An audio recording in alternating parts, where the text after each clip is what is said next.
All right. Guys, what is happening to Liverpool? Another defeat at the weekend. 3-1 loss to title rivals Leicester City. Well, they played a Leicester side. Yeah. In form Leicester side, haven't they? Yeah. Yeah, Leicester. They absolutely I don't think they. I mean, Liverpool looked like they were in control and then just gone. I don't know. It just looked like they had it and then. Before we get into the Liverpool collapse, I just want to give a mention to that goal. I mean, it was like silky stuff, wasn't it, from Firmino, and then Salah's finish. Oh yeah, that was a great finish. Well, brilliant setup, brilliant little. Was it a back heel? Wasn't yeah, it? yeah. Oh my. It was. Firmino's good, known for those tricks, isn't he? Yeah, he is. Yeah. Oh yeah, but he's a brilliant cam. This is the thing. He's not an in and out striker. He's a brilliant, a central attacking midfielder. I feel. You know, he this season he's played more. He's made more assists than he has scored goals. I think, if I'm correct, I think I am. I'm pretty sure you are correct. Yeah, Firmino is that kind of player. You know, I haven't heard him score, but I've heard him assist so many times. Yeah. I even seen him assist against Manchester United in that FA Cup. Was it fourth round, isn't it? So you know what I'm saying. He's such a brilliant at assisting other people. And Salah is, I think, out of their front three, Salah is the only informed striker that they've got, but that isn't enough. You know, that isn't enough for Liverpool, and they need all of their forwards in form. And last season, all of them were. Yeah, it seems to be Salah, just Salah on his own at the moment, like scoring the goals. Yeah, exactly. Salah's been scoring the goals, but the team has been crumbling apart. You know, they've lost their backbone. I feel they've lost their backbone because of their defence. You know, got a Van Dijk out for the rest of the season, and also they sold Lovren, didn't they? And didn't find a replacement. And now, you know, they got another defender, but I can't remember what his name is. The lanky one. Well, they got Ben Davies from Preston, and they also got Ozan Kabak. They bought him as well on in January. I can't quite remember who from, but they got those two defenders in. Schalke, that's it. Yeah, they got those two defenders in. And Kabak, of course, played in that match against Leicester, and I feel a bit sorry for him. You know, he was involved in that massive mistake, but it was mainly Alisson's error. Oh yeah, Alisson is off form as well. You know, he's absolutely. You know, I just don't understand why he went for it. Like, no, me neither. It's baffling. Yeah. There's so many reasons as to why you don't go for that, because you have to, one, trust your defenders got it under control. Two, you've just got a new defender coming. You're trying to build a chemistry. That's not really building chemistry there, really. No. Just charging in, claiming it's yours. Yeah. like all the way from there. Like you gotta trust him, and you gotta just play a bit more safe at first. You know, get used to each other.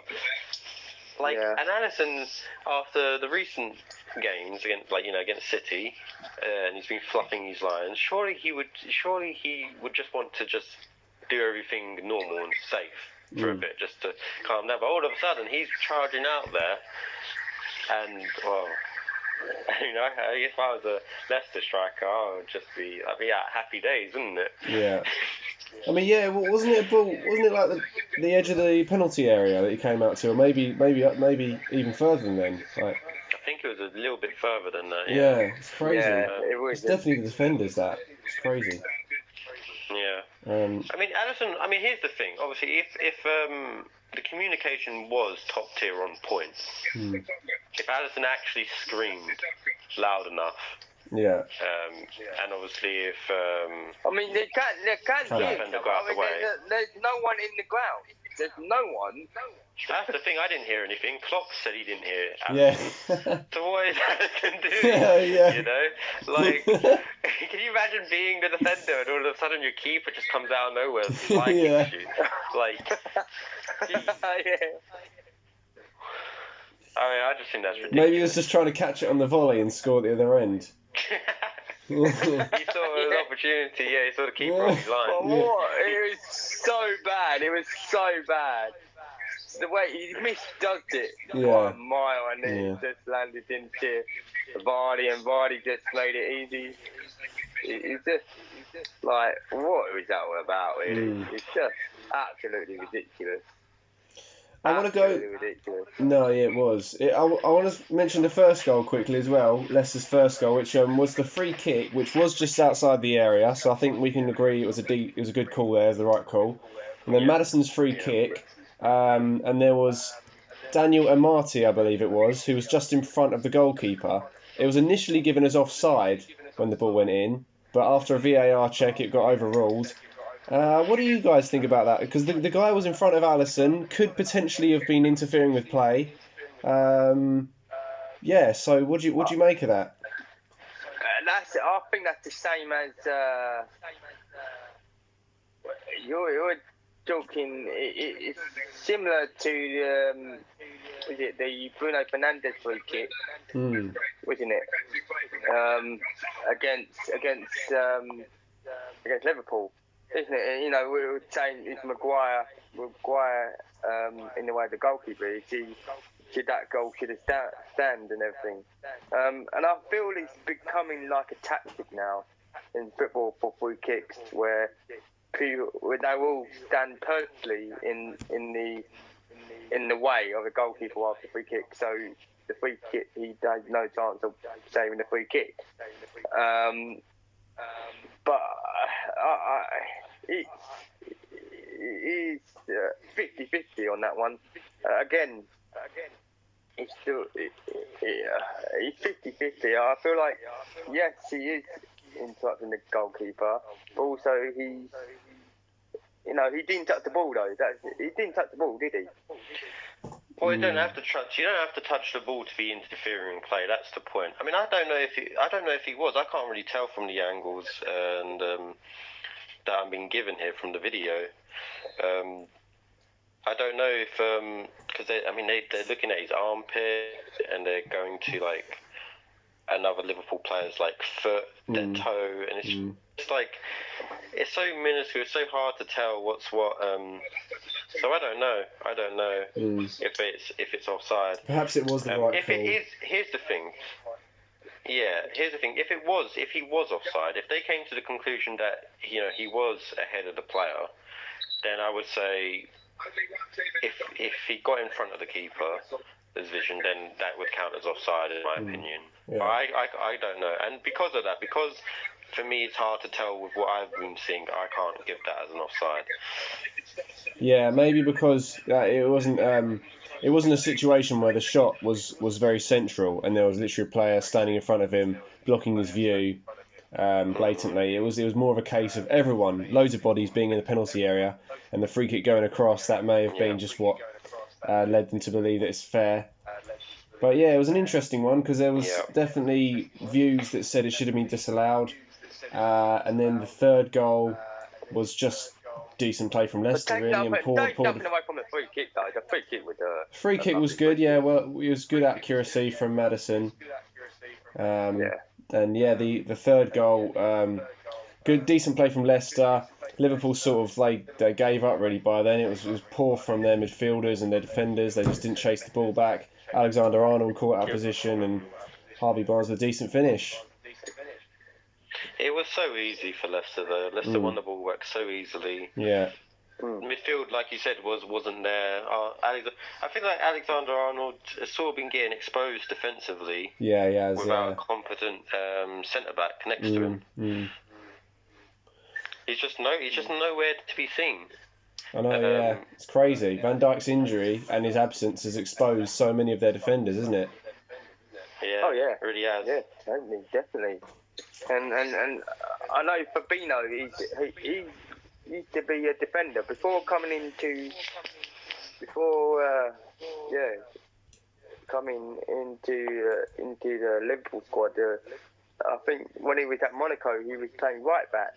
Yeah. So, you know what I mean? He knows how to be a defender. But that's the thing. But he's been used to utilise that midfield. Yeah. And after the game, like Jurgen Klopp, well, I wouldn't say it's just after this game. He's been under pressure for a while. It's a bit ridiculous, really, considering what he's done at the club. But like he has been under pressure. There's been stories saying, "Oh, does he need a break? Is this going to be his final season?" It's a bit ridiculous. He addressed those comments earlier, said that he doesn't need a break. He's fully committed to Liverpool, but. Yes, they've been on a very poor slump of form. They are the Premier League champions. There's a lot of pressure that comes with that.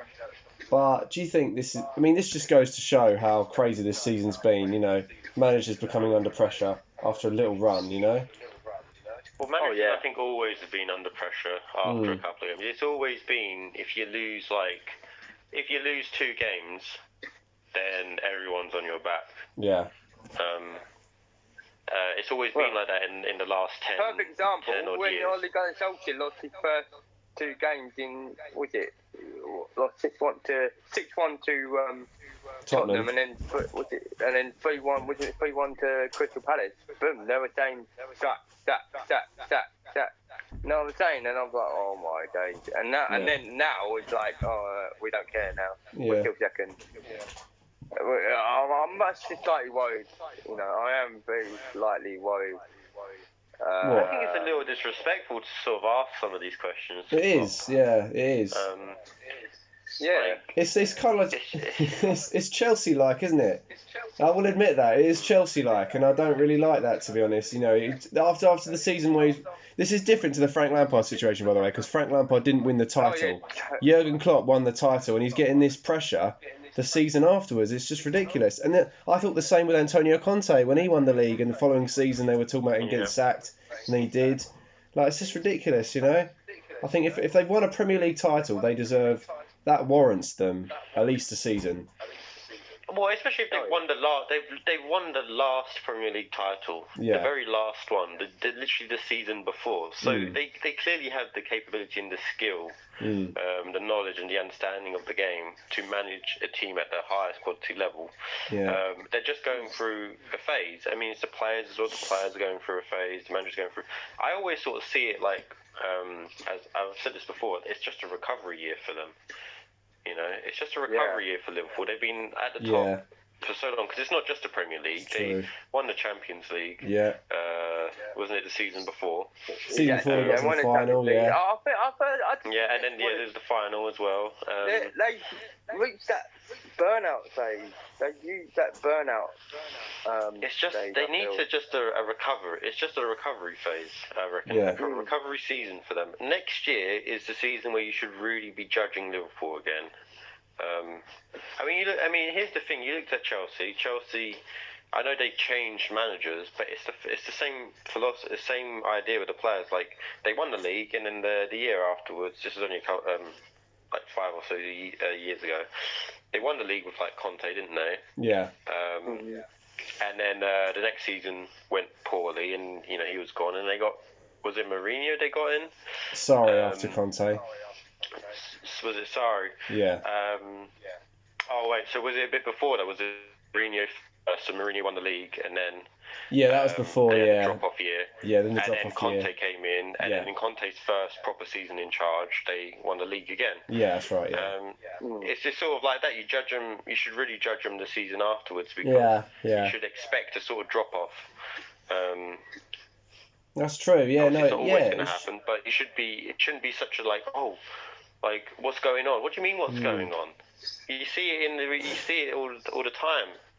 Teams can very easily drop off the following season, but we'll be back. They will be back the next year. Yeah, if they're not, then there's problems.